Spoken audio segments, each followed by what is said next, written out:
દર્શનાર્થીઓનો પ્રવાહ। રાપર તાલુકાના નાના રણની બંને કાંતિએ દેશભરના ક્ષત્રિય રાજપૂત સમાજ સાથે 18 વર્ણની શ્રદ્ધાના કેન્દ્ર વીર વર્ણેશ્વર દાદા અને સામી કાંતિએ વીર વચરાજ દાદાના દર્શને વહી રહ્યો છે દર્શનાર્થીઓનો પ્રવાહ। ગાયોની વહારે ચડેલા વરણવા દાદા પરમારનું મસ્તક જ્યાં વધેરાયું એ વરણુ ગામમાંથી આશરે 15 કિલોમીટર જ્યાં દોડ પડ્યું એ મેડક બેટનો પણ છે અનેરો મહિમા। સામી કાંતિએ વીર વચરાજ દાદા સોલંકી કે જેમણે એક ચારણ આઈની વેગળ નામની ગાયને બચાવવા સપ્તપદીના ફેરા છોડી લગ્ન મંડપમાંથી ઉઠી ગૌ માતા માટે પોતાના લીલુડા માથાનું બલિદાન આપી દીધું। આવા વીરના બલિદાનને આજે પણ શ્રદ્ધાભેર શીશ નમાવતા લાખો શ્રદ્ધાળુઓ ફાગણ મહિનાની અમાસથી ચૈત્ર પૂનમ સુધી હજારો લોકો પગપાળા તો પોતાના વાહનો કે સંઘમાં નીકળે ને પોતાની શ્રદ્ધાના દીવડાને પ્રજ્વલિત રાખે છે। આ 15 દિવસ દરમિયાન મેડકધામમાં ભીમાસર ગામના જાણીતા દાતા સ્વર્ગસ્થ સવાજી મહાદેવાજી પરમાર જીવ્યા ત્યાં સુધી સેવાઓ આપી હતી તો હાલે એમના પુત્ર લાભુજી સવાજી અને ભરતસિંહ સવાજી પરમાર પોતાના પરિવાર સહિત સેવાઓ આપી તેમના પિતાએ ચાલુ કરેલ સેવા યજ્ઞને અવિરત ચાલુ રાખ્યો છે। આડેસરથી 30 કિલોમીટર અને મેડકધામથી 13 કિલોમીટરના અંતરે વસુંધરા ટ્રસ્ટ આયોજિત અને ક્ષત્રિય રાજપૂત સમાજના યુવાનના સહયોગથી ચાલતો વિશાળ કેમ્પ નહીં પણ ઋષિચરિત અશોકભાઈ ચૌહાણે ખારા રણમાં ગેગુર વડલો રોપ્યો છે જે આપી રહ્યો છે છેલ્લા 11 વર્ષથી પદયાત્રીઓને છાયા। કચ્છકેર ટીવી ન્યૂઝની આ અવિસ્મરણીય યાત્રામાં સાથે રહેલા ક્ષત્રિય રાજપૂત રત્નેશ્વર યુવા ગ્રુપ રાપરના પ્રમુખ દિલીપસિંહ જાદવ, રાપર તાલુકા કોંગ્રેસ પ્રમુખ ભીખુભાઈ સોલંકી, ભાજપ પૂર્વ મંત્રી ભરતભાઈ મઢવી અને ક્ષત્રિય રાજપૂત રત્નેશ્વર યુવા ગ્રુપના પૂર્વ ઉપપ્રમુખ રામબા રાઠોડ કે જેમણે સતત 11 વર્ષથી ચાલતા આ કેમ્પનો પરિચય કરાવ્યો છે। Report by Ghanshyam Barot, Kutch care TV news, Rapar.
નમસ્કાર દર્શક મિત્રો, હું ઘનશ્યામ બારોટને આપ જોઈ રહ્યા છો કચ્છકેર ટીવી ન્યૂઝ।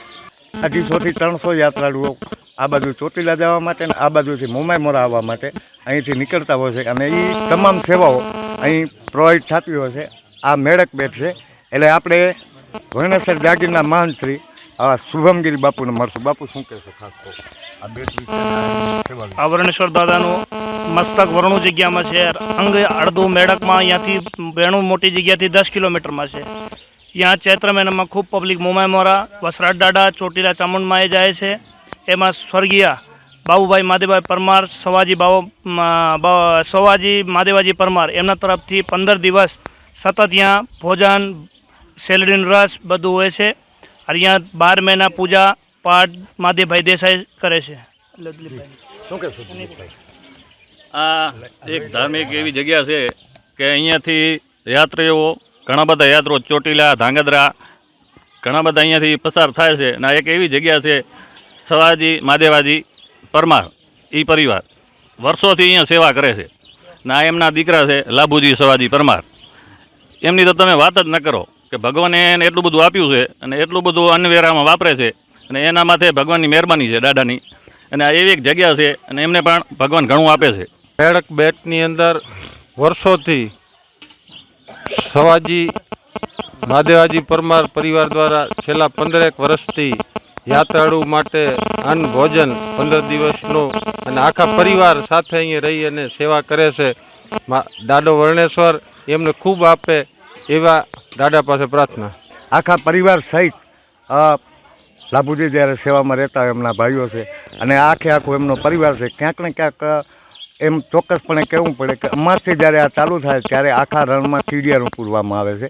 એટલે કે પુણ્યનું કાર્ય એક નાનામાં નાનો સૂક્ષ્મ જીવ પણ ભૂખ્યો ન રહેવો જોઈએ એવી એમની ભાવના છે. અને ખાસ તો પૂનમ સુધી એટલે કે 15 દિવસ સુધી સતત સંઘ આવે એટલે સંઘમાં સીધા ઘણા બધા માણસો હોતા હોય છે. 250-300 અત્યારે તમે જોઈ શકો છો કે પદયાત્રીઓની લાઈન લાગી છે. એટલે ક્યાંક ને ક્યાંક આવા પુણ્યના કાર્યો કરવા માટે પેઢીના પુણ્ય જોતા હોય છે અને એ લાભુજીના પરિવારમાં સંપૂર્ણપણે ચરિતાર્થ થતા હોય એવું ચોક્કસપણે આપણે કહી શકીએ. શ્રદ્ધા જ મારી લઈ ગઈ મંજિલ ઉપર, મને રસ્તો ભૂલી ગયો તો દિશાઓ ફરી ગઈ. દિશાઓ ફરી જવાનું જો મોટામાં મોટું માધ્યમ હોય તો એ છે રણ. લગભગ વર્ણેશ્વરથી વાસણા દાદા સુધીનો આ 50 કિલોમીટરના રસ્તામાં કંઈક મુસાફરોએ જાન ગુમાવ્યા છે તો કંઈક મુસાફરોએ ભૂલા પડી અને પોતાની જેને કહી શકાય કે હાનભાન ગુમાવી દીધી છે. પણ આજથી 11 વર્ષ પહેલાં આ કેમ્પનું આયોજન કરવામાં આવ્યું. આ કેમ્પનું આયોજન કઈ રીતે થયું, શું કરવા થયું એની માહિતી આપણે અશોકભાઈ પાસેથી લેશું. પણ આટલી બધી વિટંબણાઓ વચ્ચે પણ રણ એટલે આ જે કેમ્પ તમને દેખાય છે ને, આ કેમ્પ નથી, આ ઋષિ વાટિકા છે. કારણ કે આમાં તપ કરવાનું છે. આ કેમ્પમાં જે સેવાભાવીઓ બેઠા ને આપણે દઈને છૂટી જઈએ છીએ, પણ એ જે અહીંયા તપ કરે છે ને દિવસે અહીંયા આ રણ એટલું તપે કે સાહેબ તમને હું માનું છું ત્યાં સુધી બહુ અઘરું રાતે એટલું ઠરે કે જેની કોઈ સીમા નહીં. મેં એક રાત અહીંયા કાઢી છે એટલે મને પાકો અનુભવ છે કે અહીંયા પરિસ્થિતિ શું થાય છે. આવી પરિસ્થિતિની વચ્ચે પણ વસુંધરા ટ્રસ્ટ અને વીર વસરાજ દાદા વાગડ કેમ્પ આ જે વસુંધરા ટ્રસ્ટનું આયોજન છે અને ખાસ તો રાજપૂત સમાજ, આ બાજુ વર્ણેશ્વર દાદા પરમાર અને આ બાજુ વસરાજ સોલંકી, એટલે ક્યાંક ને ક્યાંક રાજપૂત સમાજના આ બે એવા દેવ કે વર્ણેશ્વર દાદાએ ગાયો માટે પોતાના પ્રાણ ન્યોછાવર કર્યા અને વસરાજ દાદાએ પણ પોતાના પ્રાણને ગાયો પાછળ આહુતિ આપી દીધી. એટલે આખા હું માનું છું ત્યાં સુધી ગુજરાતનો રાજપૂત સમાજ ના ખૂબ મોટા શ્રદ્ધાના જો કેન્દ્ર હોય ને તો આ બે કેન્દ્રો છે. મારી સાથે અત્યારે ઘણા બધા આગેવાનો છે એટલે આપણે એમને મળશું. ખાસ તો આપણે સૌપ્રથમ આ કેમ્પની શરૂઆત કેમ થઈ એના માટે અશોકભાઈને મળશું. અશોકભાઈ એટલે એક એવો સંત કે જેણે આ વિસ્તારમાં ધર્મની આહલેખ જગાવી છે, સેવાની આહલેખ જગાવી છે અને ખાસ તો યુવાનોમાં ક્યાંક ને ક્યાંક એક નવી ચેતનાનો જો સંચાર કર્યો હોય ને તો એનું માધ્યમ પણ અશોકભાઈ બન્યા છે. શું કહેશો અશોકભાઈ? કેમ્પની શરૂઆત એ રીતે થઈ કે અમે એકવાર 10-15 લોકો વછરા દાદે દર્શન કરવા જતા હતા. તો વચ્ચે 20-25 લોકો ચાલીને જતા હતા. 2013ની ઘટના છે. અમે એમ જતા હતા ને એમાં ટોળો વહીને ઊભા હતા જે પદયાત્રી જતા હતા. એમાં 2 લોકો ત્યાં બેભાન જેવા હતા.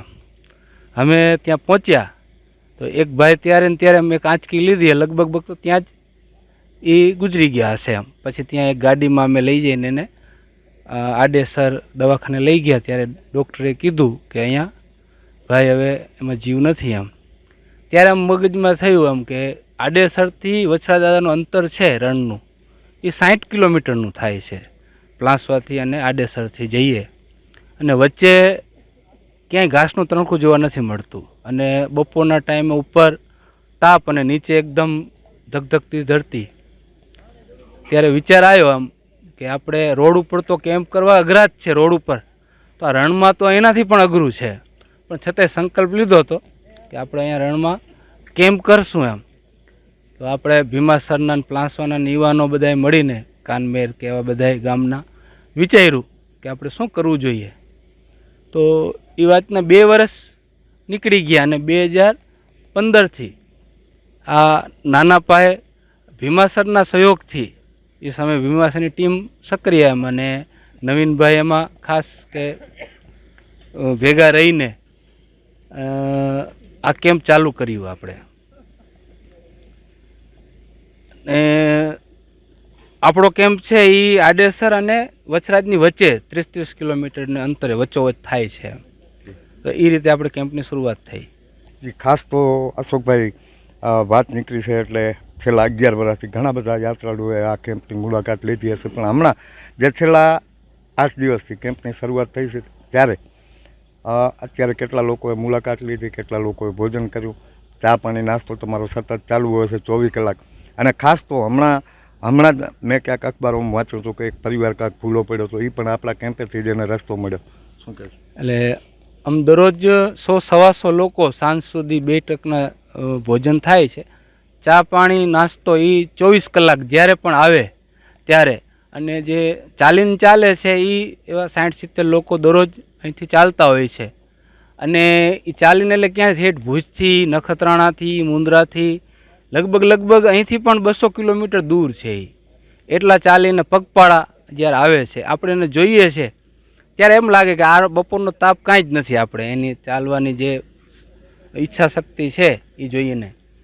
અને આપણે એમને ભોજનના ટાઈમે આવે તો ભોજન અને ચા પાણીનો સમય આવે ચા પાણી એ વ્યવસ્થા આપણે એને પૂરી પાડીએ છીએ.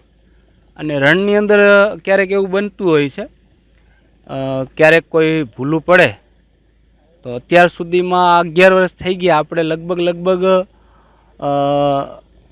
16 થી 17 લોકોને રેસ્ક્યુ કર્યા હશે. ક્યાંક ભૂલા પડી ગયા હશે, સૂઝબૂઝ એને નહીં હોય, સાધન હોય તો ખરાબ થઈ ગયું હોય, રસ્તો ન મળે તો એવા પરિવાર આપણી પાસે આવે કે ગમે એમ કહીને તમે અમને અહીંથી કાઢો. તો આપણા અને લોકો જ્યારે ચાલવાનું આપણું કેમ્પ હોય ને રાહ જોતા હોય કે ભાઈ તમારો કેમ્પ ચાલુ થઈ ગયો તો અમે ચાલીએ એમ. તો એ રીતનું આ કેમ્પનું એક મહત્ત્વ છે.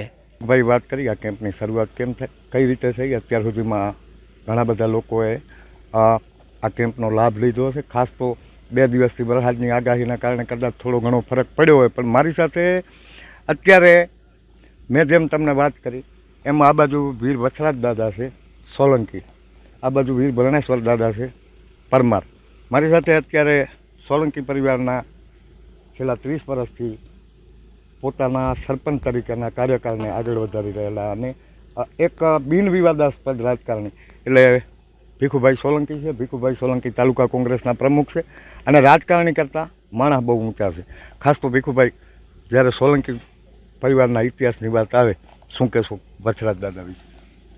આ રણની વચ્ચે ચારે બાજુ રણ અને વચ્ચે વછરાજ બેટ, જ્યાં 8 થી 10,000 ગૌઓની સેવા થતી હોય એવા વછરાજ બેટમાં રણ વચ્ચે વીરડો કહીએ મીઠો, તો આ વીરડા સમાન વસુંધરા ટ્રસ્ટ દ્વારા જે છેલ્લા 11 વર્ષથી પદયાત્રિકો માટે કેમ્પ થઈ રહ્યો છે અને એની અંદર દરેક સમાજના યુવાનો સહભાગી થઈ રહ્યા છે. એટલે પહેલાં તો અભિનંદન વસુંધરા ટ્રસ્ટ અને આયોજક મિત્રો અને અશોકભાઈને ખાસ આપીશ કે આવી તમે સેવા અત્યારે હજી વધારે વધારજો એવી વછરાજ દાદા પાસે પ્રાર્થના કરીએ છીએ. અને આપને ખૂબ આયુષ્ય આપે અને આવી સેવા કરવાનો મોકો મળે એ માટે ધન્યવાદ.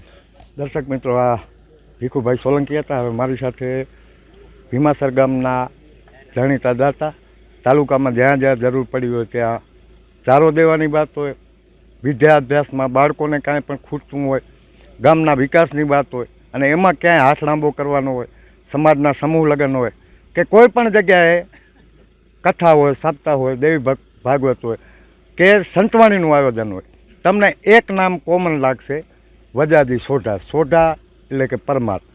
આ બાજુ વર્ણેશ્વર દાદા પરમાર છે, આ બાજુ વીર વછરાજ સોલંકી છે. એટલે ઘણા બધા લોકોને મારે મળવું છે. પણ મારું નામ ખેતાભાઈ સોલંકી. આ કેમ્પ બહુ માણસોને કામ આવે છે, હાલ્યાવાળાને. અને અશોકભાઈ વસુંધરા ટ્રસ્ટનો બહુ મોટો ફાળો હોય છે. વછરાજ દાદાની, વર્ણેશ્વર દાદાની ખૂબ આમની ઉપર કૃપા છે અને આ કેમ્પની ખૂબ આયુષ મોટી થાય એવી દાદા પાસે પ્રાર્થના કરીએ કે હજારો લોકો અહીંયાથી ચાલીને જાય છે જાત્રાળુ, એમને પણ ખૂબ લાભ થાય છે આ કેમ્પનો. ખાસ તો દિલીપભાઈ જાદવ છે. દિલીપભાઈ જાદવ રાપર શહેર ક્ષત્રિય રાજપૂત રત્નેશ્વર યુવા ગ્રુપના પ્રમુખ છે અને ઘણી બધી સંસ્થાઓ સાથે સંકળાયેલા છે. શું કહેશું દિલીપભાઈ? 11 વર્ષથી જો આ કેમ્પનું આયોજન થતું હોય તો તડકામાં અને રાત્રે ઠંડીમાં તો ધન્યવાદ દેવાય વસુંધરા ટ્રસ્ટના અશોકભાઈ જેવા, નવીનભાઈ, ભરતભાઈ અને ભીમાસરના જોધા દાનવીર વજાભાઈને તમે વાત કરીને કે વજાભાઈ દાનવીર છે, વજાભાઈ બોલી નથી શકતા, પણ જ્યાં જ્યાં જરૂર પડે ને તે વજાભાઈ અડધી રાતે દાનવીરમાં ઊભા રહ્યા છે. અને 11 વર્ષથી જો આવું આયોજન થતું હોય તો ધન્યવાદ દેવાય આવા અશોકભાઈ જેવાને અને એના જે સંચાલક છે એમને. કોઈ પણ પ્રકારના જેને કહેવાય કે સેવાના ભાવ સિવાય બીજો કોઈ પણ પોતાનું એસી મૂકી રાતે ઠરવા અને દીના તપવા આ રાજપૂત યુવાનો અહીં સતત સેવારત રહે છે. અને આ રણમાં નીકળતા લોકોને ખાસ તો હું આ બીજી વાર આ કેમ્પની બીજી વાર સ્ટોરી બતાવી રહ્યો છું કે છતાં પણ આ રણમાં આ કેમ્પ નથી, આ ઋષિ વાટિકા છે.